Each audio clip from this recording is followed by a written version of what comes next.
ప్రభువునందు ప్రియులకు యేసుక్రీస్తు నామములు శుభములు తెలియజేయుచున్నాం. ఈ దినము హెబ్రోన్ క్యాలెండర్ వాగ్దానము.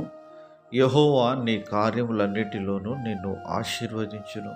ద్వితీయోపదేశ కాండము 15వ అధ్యాయము 10వ వచనంలో దేవుడి మాటలు తెలియజేస్తున్నాడు. ప్రియమైనటువంటి దేవుని ప్రజలారా, నీ కార్యములన్నిటిలోనూ నిన్ను ఆశీర్వదించును అని దేవుడు మాట్లాడుతున్నాడు. ప్రియమైనటువంటి దేవుని ప్రజలారా, దావీదు తన జీవితంలో తన కార్యములన్నీ కూడా ప్రభు పేరిట జరిగిస్తూ వచ్చినాడు. అందును బట్టి తాను దీవించబడుతూ వచ్చినాడు. దావీదు తన జీవితంలో ఉపకార బుద్ధిని కలిగి ఉంటున్నాడు.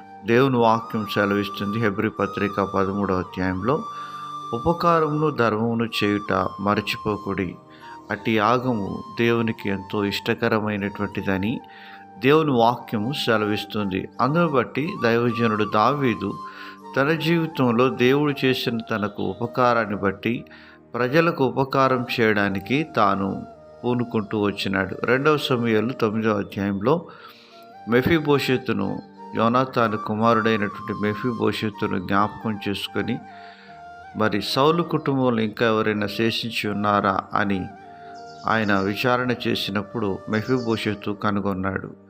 మెఫీబోషెతుకు ఉపకారం చూపుతూ వచ్చినట్లుగా మనం చూడగలం. ప్రియమైనటువంటి దేవుని ప్రజలారా, ఇలాగున దేవుడు దావీదుకు ఉపకారం చూపినట్లుగా దావీదు సౌలు కుటుంబంకు కూడా ఉపకారం చూపాలనే ఉద్దేశం కలిగిన వాడుగా ఉంటున్నాడు. ప్రియమైనటువంటి దేవుని ప్రజలారా, యేసుక్రీస్తు ద్వారా మనం పొందిన మేలులను బట్టి ఇతరులకు కూడా మనము మేలు చేసే వారంగా ఉండాలి.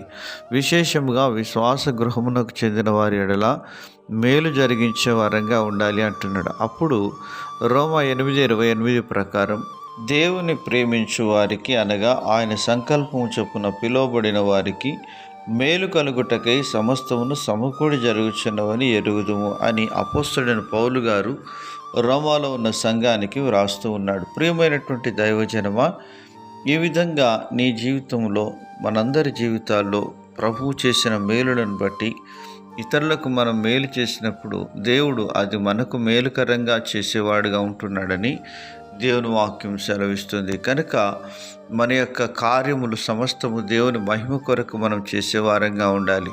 దయగలవాడు తన ఆహారంలో కొంత బీదలకు ఇచ్చినని దేవుని వాక్యంలో ఉంది. అలాగ మనం చేసి దేవుని దీవెనలు పొంది అనేకులకు దీవెనకరంగా ఉందుముగాక.